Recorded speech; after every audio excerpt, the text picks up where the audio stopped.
German sedans are usually synonymous with refinement, a quiet ride, and sturdy switchwear compared to their competition. The small German sedan's decades-long pedigree began as a revolution in reliable, comfortable, and fast luxury transportation for the baby boomer generation. They were rocket ships for the everyday man, fast, fun, and made like nothing else. German cars truly were a cut above, leaving foreign manufacturers years behind.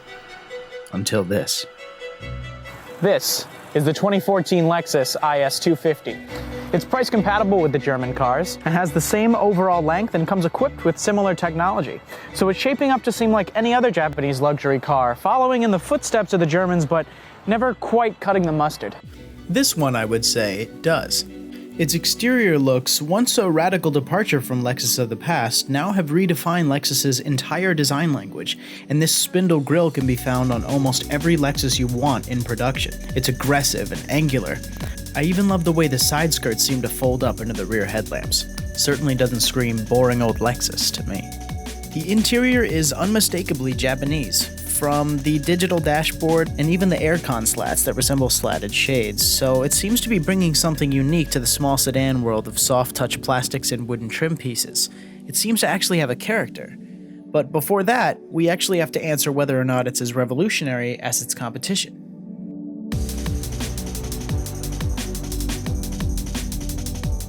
Back in the days of BMW, Mercedes, and Audi's original small sedans, they were much more mechanical and much less computer-driven. That means components could wear better for longer. Today, though, modern German cars are completely dependent upon their computer systems and electrics. Some even have secondary batteries to power auxiliary components like my E63. All this adds up to more trips to the mechanic and more money to fix. The Lexus is still chock full of technology. It's got Bluetooth music, automatic windshield wipers, and this configurable digital dash display that's just amazing to look at and a lot of fun to play with. Stylized after the one of the $400,000 Lexus LFA hypercar. The key difference between Lexus and the Germans is, though, they're made by Toyota. Toyota is the second largest vehicle maker in the world. A new car rolls off their production line every 3.7 seconds. They made over 200 million cars. If you lined every Toyota up, bumper to bumper, it would wrap across the equator, 24 times over. That means if you ever need a replacement part, you're not going to be lost to find one. In fact, this Lexus's entire front bumper is only $119. Want a low mileage new engine? $1,200. This cover for the tow bar, removed from my license plate, costs $6 if I ever need to replace it. I've owned a couple German cars in my life and never has a part been quoted at $6. In fact, national statistics show that the lowest 10-year cost of ownership of a Lexus is second only to Toyota, with BMW and Mercedes on the top of that same list. I'd be pretty comfortable with those parts prices because this Lexus, from the same year, engine, and tech as the German cars, has depreciated slower, meaning it's a better deal and it will last you longer. In terms of the driving, I mean, what can I say? It's a Lexus. One thing they don't usually get wrong is the comfort, especially at lower level speeds. I'm sitting low to the ground in a sports car, and honestly, I feel like I'm in a Model 3 or a Prius. The transmission is just so smooth. It feels and sounds like an electric car below 15 miles per hour. And it picks up quickly, like an eager dog tugging at its chain.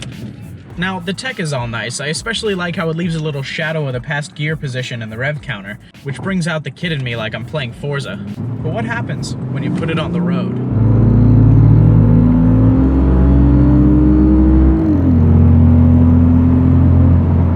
Now, this car is the 250, the 4-cylinder. Wouldn't be a misstep for you to upgrade to the IS350 whatsoever with the V6, which goes 0 to 60 in 5.5 seconds. Or, in layman's terms, just 1/10 a second slower than the BMW equivalent and faster than the Mercedes and the Audi.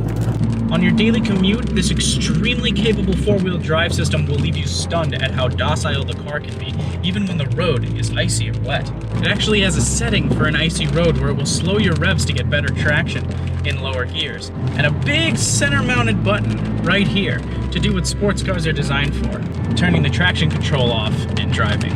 With this car, you can buy with your head and your heart, and I love that. For $22,000, you can have a car that's more aggressively styled, more reliable, slower depreciating, and a more enjoyable, comfortable, everyday cruiser. That is what I call a good deal. Thus, the Lexus isn't just a cheap, newer rendition of the revolutionary Germans. It's better.